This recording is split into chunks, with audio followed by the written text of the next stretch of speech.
All right, so William on Wednesday night did a good job getting us through chapter 15. Chapter 15 is what I told him after class, is that was putting together a schedule. You kind of have to figure out, okay, who gets what. Not only is just dividing up the dates and who's available when and whatever, but then actually like the actual text and what you're going to be talking about. I told him that one was hard to give away to someone else, because Luke chapter 15 is probably one of my favorite chapters in the entirety of all the Gospels. But we left off that study, talking about the parable of the lost son or the prodigal son, and how he, basically wishes that his dad were dead, effectively, and says, "I want my inheritance, up front now. What would you do to me after you pass away? I want it now before that actually occurs." And then goes away and wastes it with prodigal living. And then he comes to himself. I know that was a point that got brought up several times. It was the hitting of rock bottom and then coming to yourself in that moment and realizing how much better it is if you set yourself back on the path to go home to the Father. He works up this speech that, I'm going to rehearse it, and I'll say to him, I've messed up. Just please let me come back and be a hired servant in your house. And then he sets on the journey home, and the Father sees him from a long way off, implying, as we talked about, that the Father's always looking and always aware of where his children are, and just constantly wanting to have them come back home, to appear on the horizon so that he can actually run out and meet them. And that's what the Father does in that parable. Is he leaves the blessedness of his abode and goes outside of his four walls and runs to meet his son where he is. And the son starts in on that rehearsed speech, right? But he doesn't. The father cuts him off. He doesn't even get to finish it. It's like, no. It's great that you're back. And then they kill the fatted calf and have this feast to celebrate the joyous occasion that it is. But the problem is what?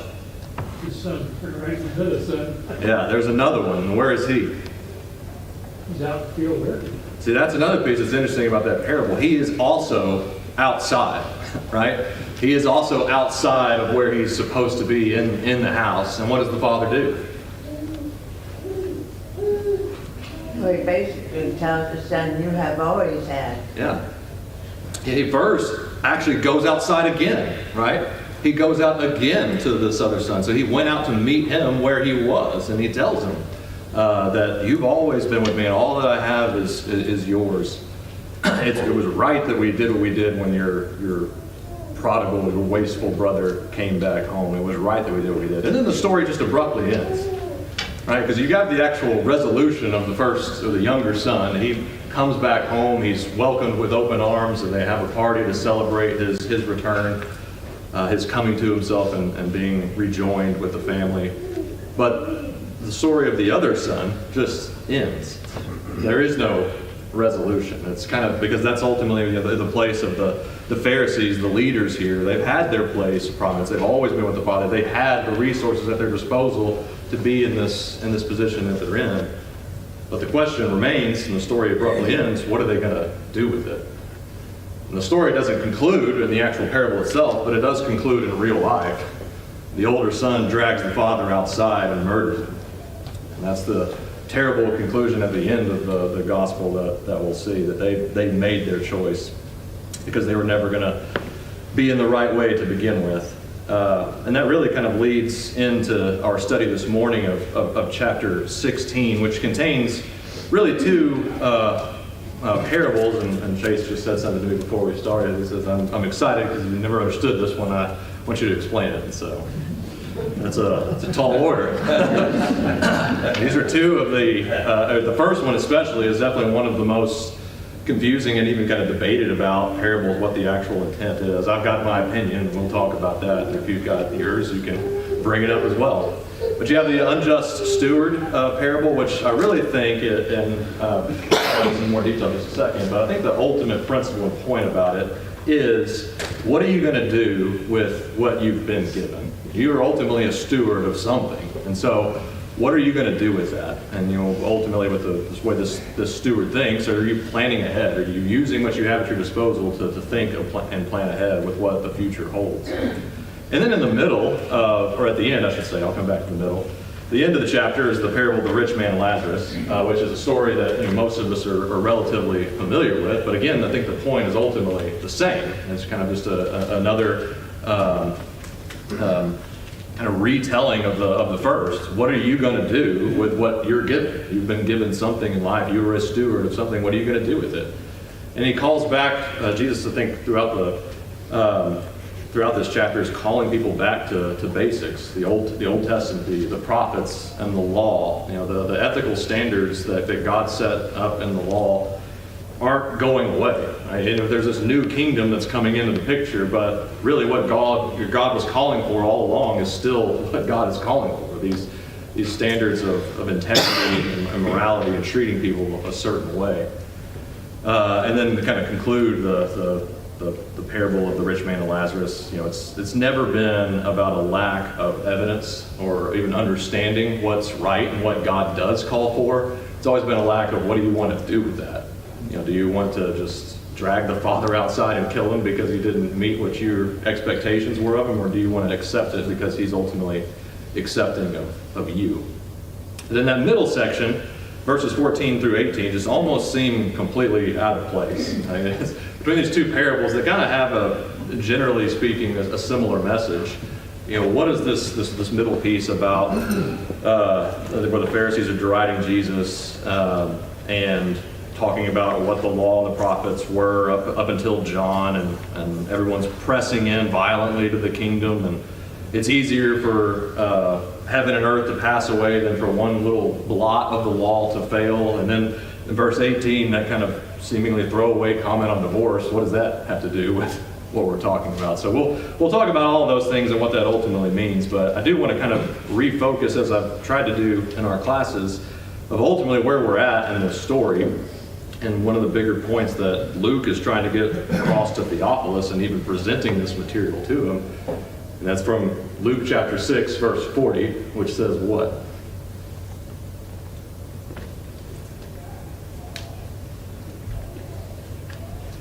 Oh, this is embarrassing. Luke chapter 6, verse 40. What does it say? Disciple is not above his teacher.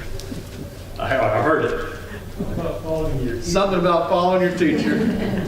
Gail, you say it. A disciple is not above his teacher, but everyone, when he is fully trained, will be like his teacher. All right. So when we are fully trained, we'll be like our teacher. So we are following the words of our teacher, our master in Christ, in order to be like him. Right? Jesus was all about his preaching and the way he lived, getting back to the basics, right? I mean, the whole concept of the Pharisees had been distorting the law, adding to it, adding measures and things and loopholes to get around things as well. That Jesus is ultimately kind of drawing them back, and that's a big piece of it here. And again, this is still within this chapter 16 is within the context and framework of this journey narrative, which started back in chapter 9, verse 51, which said that Jesus steadfastly set his face toward Jerusalem. Right. That is my goal. That is where I'm after. That is what the future holds for me. That is what I'm working towards. And really, in a nutshell, I think that's what chapter 16 is about.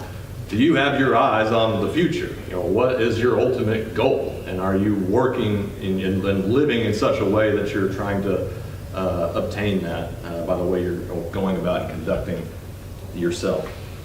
Now, I think the main interpretive, before we'll dive in to actually read some of the text in just a second, but kind of break protocol.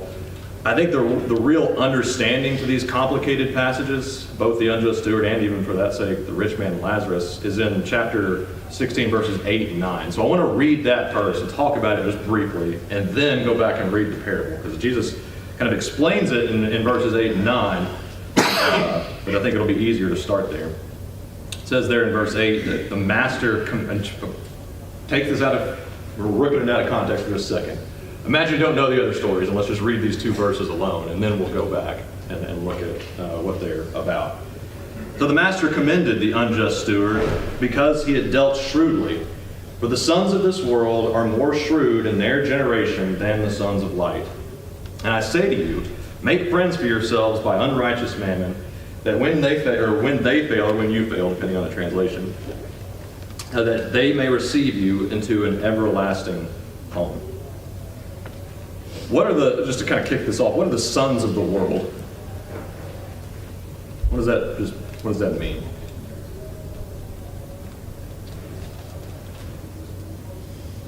Probably neighbors for sure. Neighbors? We all have neighbors. Yeah. Well, if you're a son of something, I mean, especially in the context of the religious setting, that word or that phrasing is used, you're a son of whatever. What does that mean? But unbelievers. Unbelievers? Yeah. Here they're sons of the world. What is the world? It means you've taken on who they were and what they're about. Taking on who they are, what they're about, right? If you're a son of the world, you have your thoughts, your mind, your living, everything about you is focused on the world, right? How you live your life, what are you accumulating for yourself? Like, I mean, we've already seen numerous parables in Jesus' teaching thus far that are about that, right? The rich fool trying to accumulate things for himself. So sons of the world are people who have their focus, their ideals, their mindset, their wants, their desires, all about this generation, about things concerning the world. That's contrasted with the sons of light. Okay, so son of a world is someone who's got something or a mindset that's focused on things of the world. What is the son of light supposed to be, or sons of light supposed to be? Those seeking righteousness. So the opposite of what was the Those seeking righteousness. seeking righteousness? Yeah. Yeah, they're supposed, I mean, what is light in the spiritual context?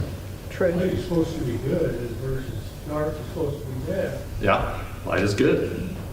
I mean, you have to peel the onion back too far. I mean, just kind of the idea of enlightenment, right? That we have been enlightened by the will of God, the words of God. That's what these people are supposed to be. But he says that the sons of the world deal more shrewdly, and the word shrewdly, maybe sometimes when we hear that and we read about it in the story, kind of think about it in a negative connotation. What does shrewd mean? If y'all said, oh, he's a shrewd business person, or he's a shrewd manager, or whatever, what does that mean? Tricky. Tricky? Smart? Book smart? Is that what you said, Al? Yeah, clever, right? I mean, they're wise in the way that they're dealing, whatever they're dealing with, they're wise and shrewd and taking advantage of things to set things up ultimately for their well-being. So he says that when the sons of the world deal shrewdly, they do so wisely. Whatever they're about, the world, they go about it in a way that is wise, that works things out for their benefit in the long run. They can do things and put things in place so that they're the ultimate benefactors of it. But he says that they do that better than the sons of light do what they're supposed to do. The sons of light, who are supposed to have their minds enlightened by the will of God, never really seem to focus on the future. Right? Like Jesus was setting his eyes towards Jerusalem, the goal. That's what we're supposed to be like. Do the sons of light, do us as followers of Christ, as ones who have been or had the will of God revealed to us through his word and through his son, do we set our minds on the future? Right? That's the ultimate message I think that this is trying to get across. So with that in mind, let's go back and read the actual story itself. So he said to his disciples, there was a certain rich man who had a steward, and an accusation was brought to him that this man was wasting his goods. And so he called him and he said to him, what is this I hear about you? Give an account of your stewardship, for you can no longer be steward. Then the steward said within himself, what shall I do? For my master is taking the stewardship away from me. I cannot dig, I'm ashamed to beg. I have resolved what to do, that when I am put out of the stewardship, they may receive me into their houses. So he had called every one of his master's debtors to him, and he said to the first, how much do you owe my master? And he said, 100 measures of oil. So he said to him, take your bill and sit down quickly and write 50. And he said to another, how much do you owe? And he said, 100 measures of wheat. And he said to him, take your bill and write 80. So the master commended the unjust steward because he had dealt shrewdly. But the sons of this world are more shrewd in their generation than the sons of light. And I say to you, make friends for yourselves by unrighteous men, and that when you fail, they may receive you into an everlasting home. All right, so it's interesting that he starts off the passage with the idea of this steward.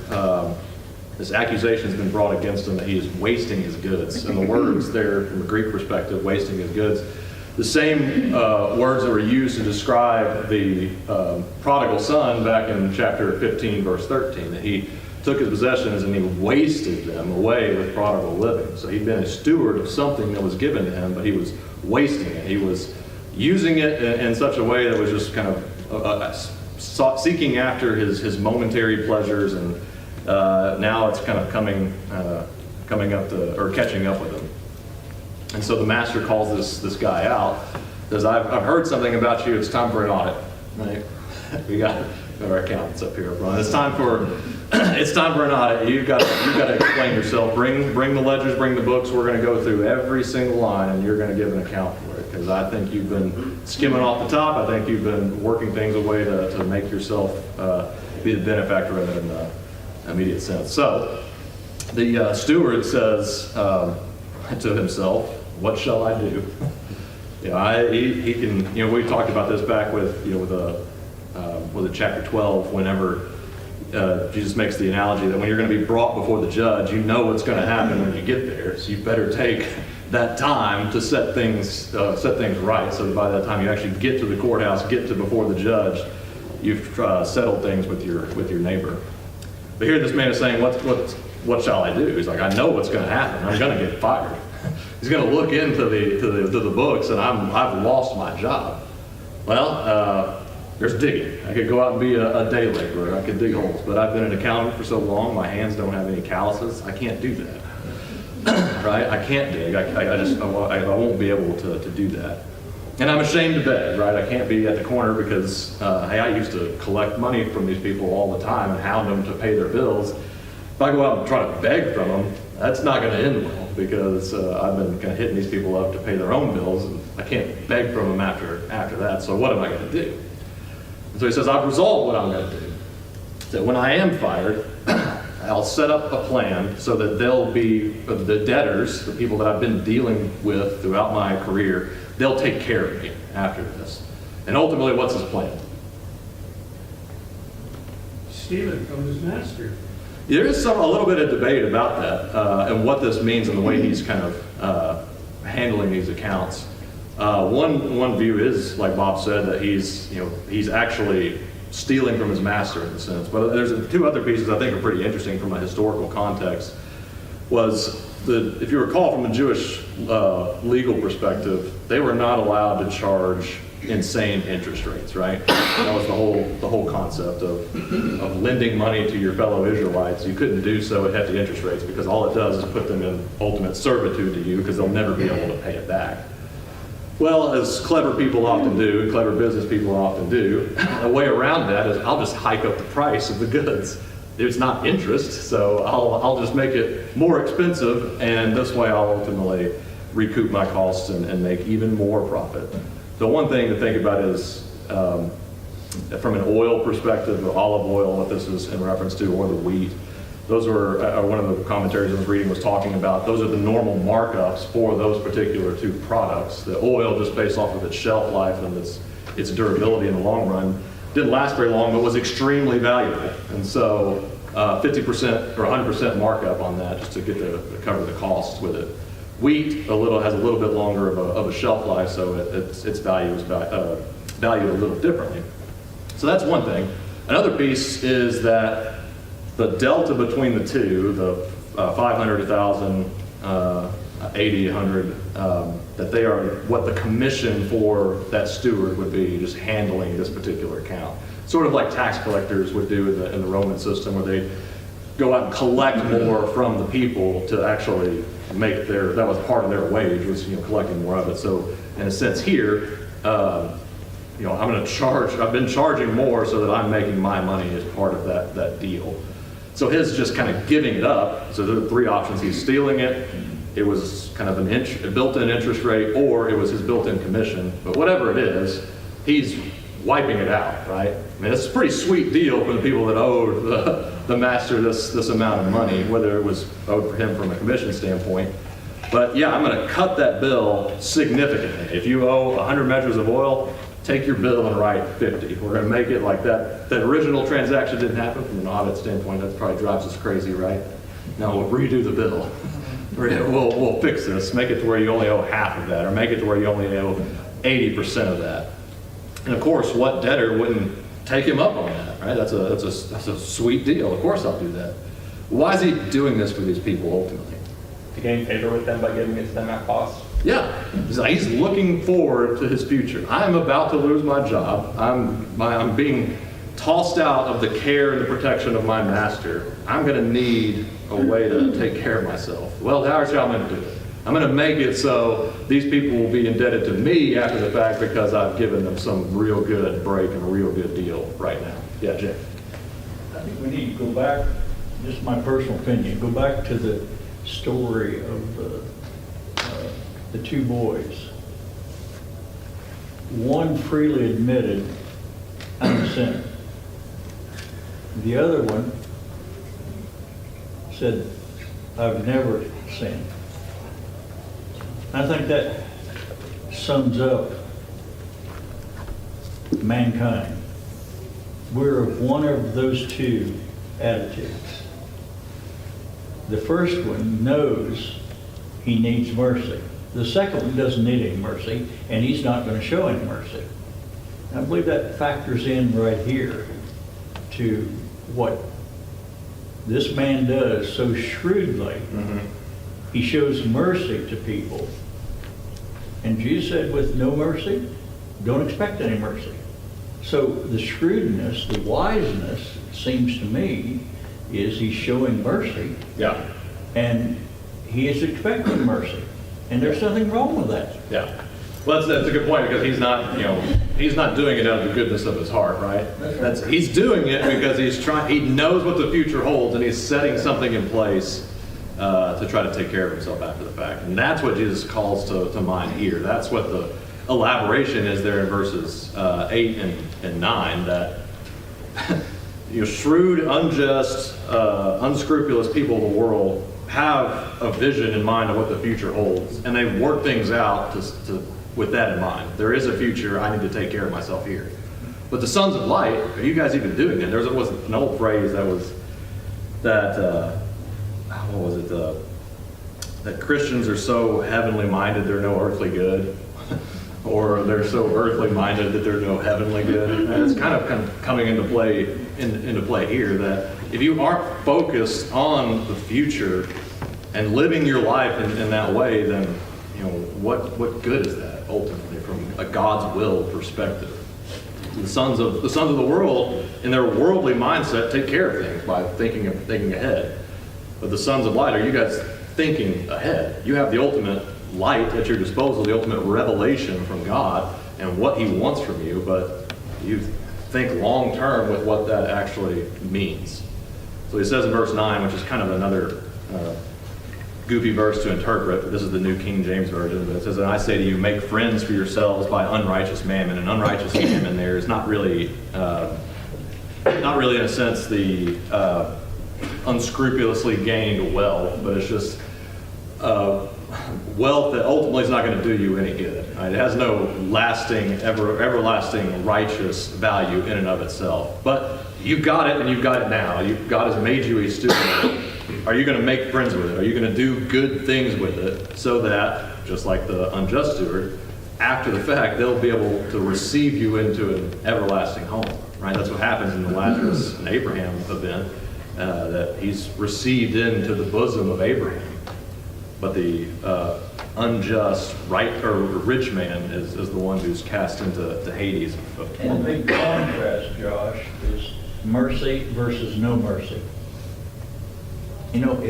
If I think I'm doing everything right, I never sin, I don't need mercy. Yeah. Right. I think mercy is definitely in play for sure in chapter 15. I don't know if it's necessarily what Jesus' primary point here is in this particular passage. I think it's more just because he's commending him for acting this way, but what's the commendation for? Not necessarily the mercy that was extended, because it was. But mercy can play into either physical things or spiritual. No, 100%. Yeah, I think with this one, it's he's commended for planning ahead, and that's what Jesus is saying here. You, as sons of light, have more knowledge and more understanding of what God's will is than anyone else, whether that's from a Christian perspective or a Jewish leader perspective. You have that revelation. What are you doing with it? people of the world do something with the knowledge that means something to them. All right. Then he kind of elaborates on that in verses 10 through 13, but, being faithful in little could mean you're faithful in much, but the exact reverse is also true. If you're being unjust with just the little things, then that's going to imply how you're going to be faithful in many things. Same thing with the unrighteous mammon again here. If you're not being faithful with the worldly goods that you're blessed with, that God has made you a steward of, what does that mean for true, ultimate, everlasting things, right? If you've not been faithful in what was someone else's, how could you possibly be faithful in what was your own? And again, he brings it to a head with this verse in verse 13, that no servant can serve two masters. And I like to point this out. This is not a commandment that you're not allowed to serve two masters. It's a statement of fact. You cannot serve two masters. And I was listening to one sermon on this a while back that was, just imagine this legitimately. A slave on the auction block, and somebody cries out, "I'll pay this much for that slave." And then another guy says, "Well, I'll match that. I'll pay that same amount." The auctioneer sees a good deal here and says, "How about do this? I'll sell you to both of them, and you both pay that same price." That's an impossibility, right? I mean, how miserable would that servant's life be if that was really his existence? That he has to answer the call of both of these slavers who bought him, in these two different households. You can't do it. It'll rip you apart. And so that's exactly what Jesus is saying here. It's not that I'm commanding you not to do that. He's saying you can't do it. It is an impossibility. You'll get to a point where you have to pick a side, and you have to serve one or serve the other. So that's kind of the ultimate point that he's bringing home there. All right, then verse 14. The Pharisees, who were lovers of money, heard all these things that Jesus is teaching his disciples, and what's their reaction to it? I should say first, what should their reaction be to it? Money is not the root of all kinds of evil. It's the love of money that's the root of all kinds of evil, Paul says, right? These Pharisees are in that very position as being lovers of money, and they're hearing the story about we're using our means, we're using our wealth gifts in just ways to prop up ourselves and make ourselves better. I think he's talking about us, you guys. What should we do about that? And they should repent and fall down before the one who's teaching them these things, right? And shown them with signs over and over again that he speaks with the authority of God on these matters, on these topics. But instead, they do what we're often prone to do, and they deride the one who the words are coming from. They sneer at him and are just yelling obscenities at him. This is ridiculous. You're crazy. And he responds to them, and this is where you see Jesus kind of start to, like the flipping of the tables in the temple. He starts to, you can sense the anger in his response that he's throwing back to these Pharisees. You're the ones who are constantly justifying yourselves before men. Even in your derision of me right now, you're doing just that. You're constantly just trying to justify yourselves in the way you live. But God ultimately knows your hearts. What you all are highly esteeming, your value, your worth, your religious prestige, all these things are an abomination in the sight of God. Then he says in verse 16, the law and the prophets were until John. And since that time, the kingdom of God has been preached and everyone is pressing into it. And it is easier for heaven and earth to pass away than for one tittle of the law to fail. I think what he's saying here is, even though there is this new era, and John is the kind of turning point of that, and now the kingdom of God is being preached, even though there is this turning point, a new era with a new kingdom coming into place, the ethical values that are supposed to be established with that kingdom are no different than what the law and the prophets were always calling for. It was the revelation to the sons of light of the will of God. That was what the law and the prophets were. That hasn't changed. This is just a new kingdom, a new way to approach it. Jesus now is the fulfillment of all of those things. But the ethical standards are what they always were, to love God and to love your neighbor as yourself. And Jesus is saying it's easier for heaven and earth to pass away than for one of the little mark of those types of things to go away. Then in verse 18, like I said, this verse that seems kind of out of context, but I think with that in mind, he says, whoever divorces his wife and marries another commits adultery, and whoever marries her who is divorced from her husband commits adultery. Again, I think the easiest way to understand this is from a context of the Pharisaical view on marriage. There are generally two schools of thought regarding marriage and divorce, or not just marriage and divorce, but several things from a Jewish oral tradition standpoint. There was the school of Hillel and the school of Shammai. And the interpretation of Hillel was the more, I guess you might say, lenient of the two, that basically said you could divorce your wife for any reason. If she burnt your biscuits, and this is literally what it says in their mission, if she burnt your biscuits, divorce. If she did a twirl in the street that caught the attention of another man, divorce. You can do it. It's all good. But I think Jesus' point in bringing up this was, you guys have added these rules and traditions and codes around that legal system to take it so far away from what its original purpose even was. Marriage is rooted in creation, right? In Genesis chapter 2, man shall leave his mother and father and be joined to his wife, and the two shall be one flesh, right? And man can't separate that. It's not supposed to be able to be separated. It's supposed to kill if you tear those two things apart after the fact. And so Jesus here is calling that out as an example of this, that you guys are twisting God's word to your advantage just to be able to get what you want to get out of it. And if that's what you're doing, then you're committing adultery in that.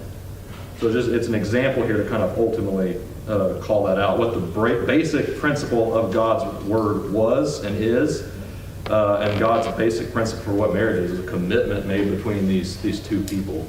Don't you think that's part of how we treat each other? Isn't that what he's really driving home? No, 100%. Right? So this is all about back to basics here, right? Even though this is a new era, a new kingdom that's coming into existence, it's all based off the same integrity and the same moral principles of what the law always was. Same thing with the divorce piece. Like, you guys have twisted it and made it what you wanted it to be. It was supposed to be man and wife come together. How you treat one another, how you aspire to relate to God vertically should be a direct correlation to how you deal with mankind horizontally throughout. Another thing that we tend to forget when we read what Jesus said to the Jews is that they're rooted in the law. How do they read the word adultery? That is a capital crime under the law. Right. He is saying that your immorality makes you worthy of death. Yeah, that's kind of the great irony from the divorce standpoint is divorce really wasn't a problem from a Deuteronomy chapter 24, 1-4 standpoint, because if it was adultery, they're killed. Yeah, there's no need for divorce if my wife is dead now. That wasn't practiced so much during Right. the time of the Roman Empire, Sure. but that had never left their imagination, because if you remember when they brought the woman caught in adultery Yeah. to Jesus in John 8, what did they say? Yeah, they were ready to stone. Yeah, that's right. Yeah. She should be, the law says she should be stoned. What do you say? Yeah. And the whole concept, we don't see it here specifically, but we do in other passages. I'm sure that the whole question of divorce and marriage here was just meant to entrap Jesus, whatever it is, right? They have these two schools of thought, so which one are you? So that no matter what you answer, you're going to be making an enemy of somebody, right? And so I think Jesus is even playing this point out here. All the time forgetting what the basic Yeah. problem is. Back to basics, back to basics, back It's to a basics. lack of devotion to the Lord. It's their heart is not right with the Lord. Yeah. That's been over and over in the Old Testament. I'm sorry, I'm holding up. No, you're good. John, do you have something to do? I was going to mention about going back to the lovers of money situation with the Pharisees. And that goes back to the idea of God is to be your all in all. Yeah. And giving your heart, your mind, your soul, your strength, everything. But they love money. But it's interesting, the word mammon that's used here, I learned was a Hebrew adaptation of the Chaldean word, which means that which is trusted. So money is what we trust. And the reason our founding fathers put in God we trust on our money because of this story. I thought that was an interesting. No, that's a good point. That's kind of the ultimate litmus test, right? That's supposed to be kind of put out here. Is, are you storing up for yourselves earthly treasures like the rich fool we talked about, or treasures in heaven? All right, real quick, the rich man and Lazarus in 3 minutes. We all know the story, so I won't necessarily rehash it for you here, but a couple of points that I just want to bring up. Obviously, you've got the rich man who's lived in luxury every day, and he should have been one. Obviously, he is an Israelite because he cries out to Abraham a little bit later. So he is a Jew who's had all these things, had these good gifts, this wealth that he was supposed to be a steward of from God. But instead of using it in a way that had an everlasting mindset associated with it, again, the whole point of this parable, I think, in the previous one was looking ahead to an everlasting future. He stepped over Lazarus every single day on his way out to do his business dealings. Lazarus, this man who's full of sores, sickness, he was by someone's mercy laid at the gate of this rich man every day, just desiring to be fed with the crumbs. It's kind of a point you can overlook, but he says he's desiring to, not that he was. He was just hoping that maybe something would accidentally fall, because this rich guy's not letting go of anything. He's the one that's like, I see a crumb here, put it in my pocket. I got to hold on to it later, because that's what I trust. But eventually, both of them died. The beggar died, Lazarus died, and he was carried by the angels to Abraham's bosom. The rich man died and was buried, and he's being made to be in torment in Hades, or Sheol, or the underworld. He lifts up his eyes and he sees Abraham far off, and he cries out, Father Abraham. I just think that's another interesting thing, right? Father Abraham, I'm one of yours. I'm not where I'm supposed to be. I can see Lazarus there, and I'm a little confused right now because I'm a child of yours. There's been some mix-up. Let's have an audit and let's call this back and figure this out. But even in this sense, I have in a picture of life after death here, how far off this man is from even understanding the lesson that he's in torment now. The roles have been reversed. Lazarus is being comforted. The rich man is in torment, and you could. A normal person, I would think, to say, well, how did this happen? Why did I get here? But the rich man actually still doesn't get it and says, Lazarus, he's one of my servants. Right? He's beneath me. He should be one that's doing my bidding. He's still, even in the circumstance of torment, doesn't get the lesson. So he's crying on him. I need you to send Lazarus down here to serve me like he should have been doing all along. He was lazy and sitting on my steps all the time.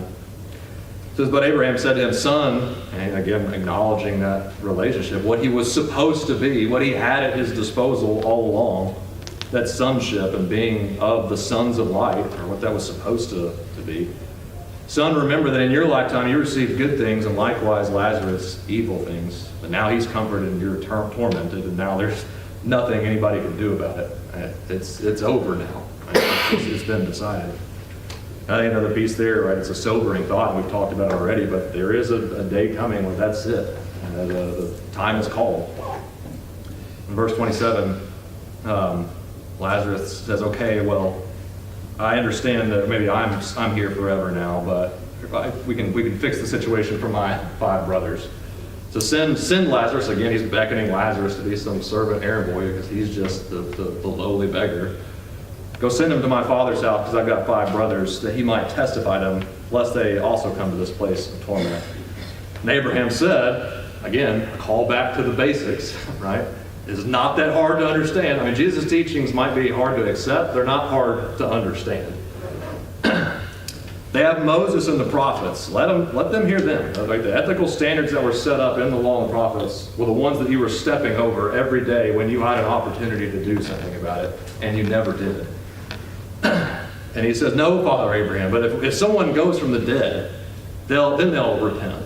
And Abraham says, if they don't hear Moses and the prophets, then they're still not even going to be persuaded if someone is raised from the dead. If you're in a position where you don't want to accept what you know to be right is, it doesn't matter where that comes from. It's in the law and the prophets. They already know the rule. Just hearing the rule from someone else is not going to ultimately change their mind because their minds are already made up. And it's a great irony in the sense of who he's talking to in this context of the Pharisees and those disciples that are around him, that he's proven time and time again who he is by his actions and his words, and the authority with which he speaks and the authority with which he did miracles and persuaded others.